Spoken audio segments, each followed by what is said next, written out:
पांचवा दिन स्कंद माता। माँ दुर्गा के पांचवें स्वरूप को स्कंद माता कहा जाता है। ये भगवान स्कंद कुमार कार्तिकेय के नाम से भी जाने जाते हैं। इन्हीं भगवान स्कंद अर्थात कार्तिकेय की माता होने के कारण माँ दुर्गा के इस पांचवें स्कंद को स्कंद माता के नाम से जाना जाता है। इनकी उपासना नवरात्रि पूजा के पांचवें दिन की जाती है। इस दिन साधक का मन विशुद्ध चक्र में स्थित रहता है। इनका वर्णन शुभ्र है। ये कमल के आसन पर विराजमान है, इसलिए इन्हें पद्मासन देवी भी कहा जाता है। इनका वाहन भी सिंह है। नवरात्र पूजन के पांचवें दिन का शास्त्रों में पुष्कल महत्व बताया गया है। इस चक्र में अवस्थित रहने वाले साधक की समस्त बाह्य क्रियाएं एवं चित्तवृत्तियों का लोप हो जाता है। सातवां अध्याय चंडमुंड का वध। ओम ऋषि बोले, दैत्यराज शुभ की आज्ञा पाकर चंडमुंड चतुर्गिनी सेना को साथ लेकर देवी दुर्गा से युद्ध करने तथा उसे बंदनी बनाने के लिए चल दिए। हिमालय पर्वत पर पहुंचकर उन्होंने देवी को अपने वाहन सिंह पर बैठी हुई देखा। वे सब धनुष उठाकर और हाथों में तलवार उठाकर देवी के समीप पहुंच गए। देवी ने जब चंडमुंड को और असुर सेना को देखा तो क्रोध से उनका मुख काला हो गया। इनकी भ्रुकुटियां चढ़ गई और उनके ललाट से भयंकर विस्तृत मुख वाली लाल आँखों वाली काली देवी प्रकट हुई। वह अपने हाथों में तलवार और पास लिए हुए थी। वह विचित्र खड्ग धारण किए चीते के चर्म की साड़ी तथा नरमुंडों की माला धारण किए हुए थी। उनका भयानक शुष्क शरीर केवल हड्डियों का ढांचा था, जिससे वह अत्यंत भयंकर जान पड़ती थी। उनका मुख विशाल था। जीभ लपलपाने के कारण वह और भी डरावनी लग रही थी। आंखें अंदर की ओर धसी हुई थी और लाल हो रही थी। उनकी भयंकर गर्जना से संपूर्ण दिशाएं गूंज रही थी। कालिका देवी बड़े वेग से दैत्यों की विशाल सेना पर टूट पड़ी और उनका भक्षण करने लगी। वह पाशुर रक्ष को अंकुशधारी महावतों हाथियों पर सवार योद्धाओं पर घंटा सहित हाथियों को एक हाथ से पकड़ पकड़ कर अपने मुंह में डाल रही थी। इसी प्रकार वह घोड़े, रथों, सारथियों व रथों में बैठे हुए सैनिकों को मुंह में डालकर भयानक रूप से चबा रही थी। किसी के केस पकड़कर, किसी की गर्दन पकड़कर, किसी को पैर से दबाकर और किसी को छाती से मसल कर मार रही थी। दैत्यों को के द्वारा फेंके गए बड़े बड़े अस्त्र शस्त्रों को मुंह से पकड़कर उन्हें दांतों से चबा रही थी। देवी काली ने दैत्यों की सारी सेना रौंद डाली। कुछ को तलवार से मौत के घाट उतार दिया, कुछ को खड्गवांग से पीट दिया और कुछ को दांतों से चबा डाला। इस प्रकार कालिका देवी के क्षण भर में संपूर्ण दैत्य सेना का संहार कर डाला। यह देख महापराक्रमी चंडी कालिका देवी पर लपका, उसे भयंकर बाणों की वर्षा करके तथा मुंड ने हजारों चक्कर फेंक कर भयंकर नेत्र वाली कालिका देवी को ढक दिया। चंड मुंड द्वारा फेंके गए अस्त्र शस्त्रों को देवी ने मुंह में इस प्रकार समा लिया मानो सूर्य के बहुत से मंडल बादलों के अंदर में प्रवेश कर रहे हैं। अब तो देवी के भयानक मुंह के भीतर देखना भी कठिन था। दांतों के प्रकाश से दमकती हुई अत्यंत क्रोध में भयानक गर्जना करती हुई देवी एहसास करने लगी। देवी ने बहुत बड़ी तलवार लेकर हम का उच्चारण करके चंड पर दावा किया और उसके केस पकड़कर उसी तलवार से उसका मस्तक काट दिया। चंड को मरा देख क्रूर मुंड असुर भी देवी की तरफ दौड़ा तो क्रोधित देवी ने उसे भी तलवार से मौत के घाट उतार दिया। चंड मुंड के मारे जाने पर शेष असुर सेना भय से व्याकुल होकर युद्ध क्षेत्र से पलायन कर गई। इसके बाद कालिका देवी ने चंड मुंड के सिर हाथ में लेकर एहसास करती हुई देवी चंडिका के पास पहुंचकर बोली, ये लो चंड मुंड के सिर। मैंने महापशु दैत्य चंडमुंड को मार दिया है। अब तुम इसे युद्ध में शुभ निशुभ की मौत के घाट उतारना। मेघा ऋषि बोले। चंडमुंड के सिरों का कालिका देवी के हाथों में देखकर देवी चंडिका बोली, हे देवी, तुम आज से इस संसार में चंडमुंडा देवी के नाम से विख्यात हो जाओगी। 6वां अध्याय रक्त बीज वध। ओम मेघा ऋषि बोले, चंडमुंड के मारे जाने पर तथा बहुत सी सेना के मारे जाने से शुभ ने क्रोध में भरकर सारी असुर सेना को तैयार होने का आदेश दिया। उसने कहा, आज उदयुध नाम के 86 दैत्य सेनापति अपनी सेनाओं के साथ युद्ध के लिए प्रस्थान करें। कंबू नाम के दैत्यों ने 64 सेना नायक अपनी वाहिनी से घिरे हुए प्रस्थान करें। कोटिवीर्य नामक 50 सेनापति और धूम्रकुल नाम के 100 सेनापति भी युद्ध के लिए प्रस्थान करें। कालका, होरदर्द, मयूरवंशी तथा कालवंशी असुर युद्ध के मैदान में पहुँचे। यह मेरी आज्ञा है। इस प्रकार राजा शुंभ भी स्वयं बहुत बड़ी सेना लेकर युद्ध के लिए चला। चंडिका देवी ने देखा कि शुंभ भयानक सेना लेकर आ रहा है, तो उन्होंने अपने धनुष से टंकार करके पृथ्वी और आकाश के मध्य भाग को गुंजा दिया। उनके सिंह ने भी महान गर्जना की।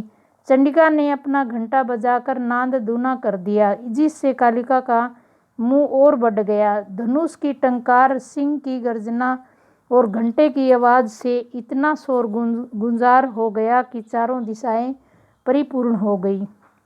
इस तुमुल नाद को सुनकर दैत्य की सेना ने चंडिका देवी, वाहन शेर और कालिका देवी को चारों ओर से घेर लिया। हे राजन, ऋषि बोले, इस अवसर पर दैत्यों के विनाश के लिए ब्रह्मा, विष्णु, शिव, कार्तिकेय, इंद्र आदि देवताओं की शक्तियाँ उनके शरीरों से निकलकर उन्हीं रूपों से चंडिका देवी के पास आ गई। सबसे पहले हंस युक्त विमान पर सवार कमंडलू से सुशोभित ब्रह्मा जी की शक्ति उपस्थित हुई, जिसे ब्राह्मणी कहते हैं। महेश्वर की महेश्वरी शक्ति वर्ष भर पर सवार होकर त्रिशूल धारण किए हुए मोर पर आरूढ़ होकर हाथ में शक्ति लिए कार्तिकेय जी की शक्ति उन्हीं का रूप धारण करके आई। भगवान विष्णु की शक्ति गरुड़ पर सवार होकर शंख, चक्र, गदा, धनुष हाथ में खंड लिए हुए आई। श्री हरि की शक्ति वाराही वाराह का शरीर धारण करके आई। नरसिंह जी की शक्ति नरसिंह जी के समान शरीर धारण कर वहां आ पहुंची। इंद्र की शक्ति इंद्र का रूप धारण कर वज्र हाथ में लेकर ऐरावत हाथी पर बैठकर युद्ध में आ गई। तब देव शक्तियों सहित चंडिका देवी से महादेव ने कहा, मेरी प्रसन्नता के लिए इन असुरों का संहार करो। इतना कहते ही देवी के शरीर से भयंकर रूप धारण किए हुए चंडिका की शक्ति प्रकट हुई, जिसकी चिक्कार सैकड़ों चिक्कारों के समान थी। उस अपराजित देवी ने धूम्र रंग की जटा वाले शंकर जी से कहा, हे भगवान, आप मेरे दूत के रूप में शुभ के पास जाकर उससे तथा निशुभ और दूसरे राक्षसों से जो यहाँ युद्ध करते हुए आए हैं, उनसे कहना कि यदि तुम जीवित रहना चाहते हो तो त्रिलोकी राज्य इंद्र को सौंप दो।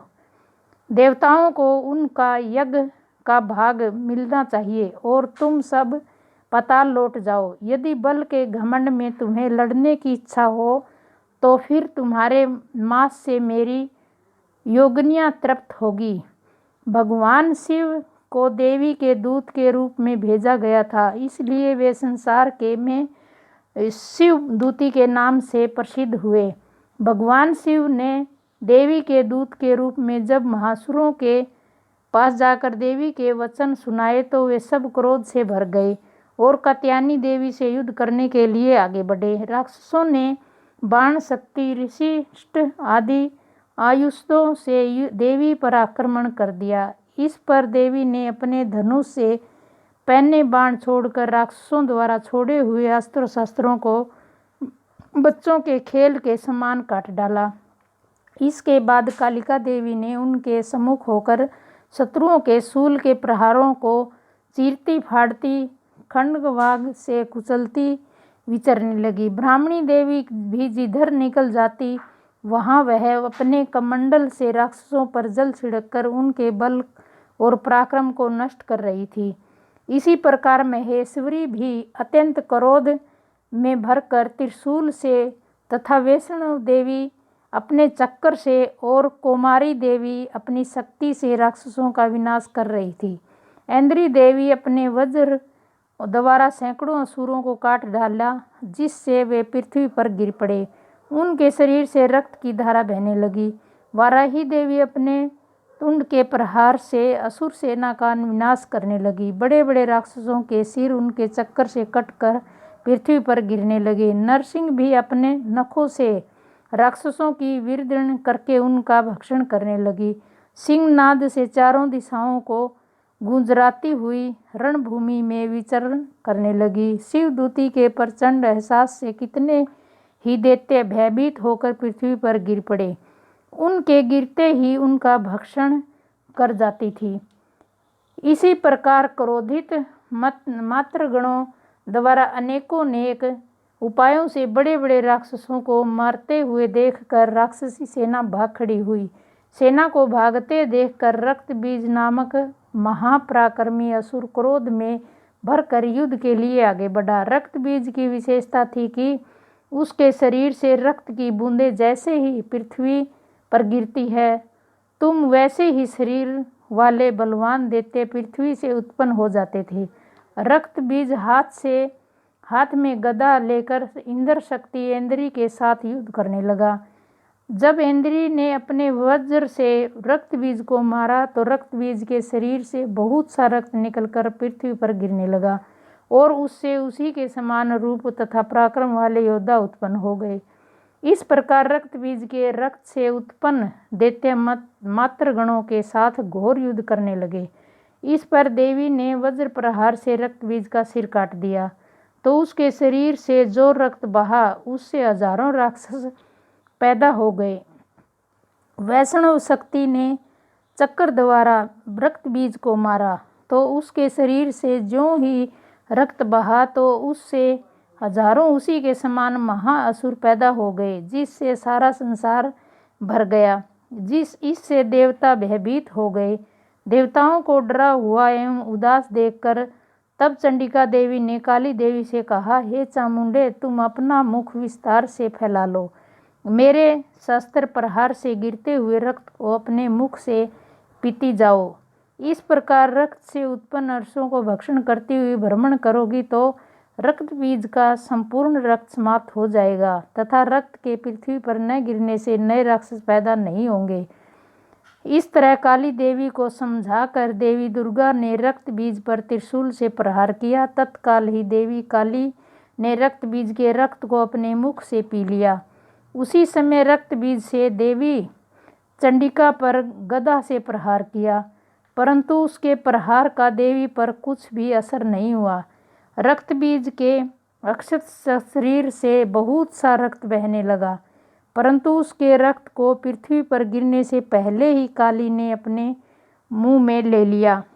तदंतर देवी चंडिका ने रक्तबीज को वज्रबाण, खंडक और रिशिष्ट इत्यादि से मार डाला। इस प्रकार रक्तहीन होकर रक्तबीज पृथ्वी पर गिरा। रक्तबीज के पृथ्वी पर गिरते ही वह रक्तहीन हो जाने के कारण मर गया। रक्तबीज के मरते ही देवता अत्यंत प्रसन्न हुए। मातृ शक्तियाँ उन महाअसुरों का रक्त पी पी कर मंदोमंद होकर नाचने लगी। अगर वीडियो अच्छी लगी तो लाइक करें, शेयर करें, सब्सक्राइब करें ताकि वीडियो की नोटिफिकेशन सबसे पहले आप तक पहुँचे। जय माता दी। दुर्गे माता तेरी सदा ही जय हो।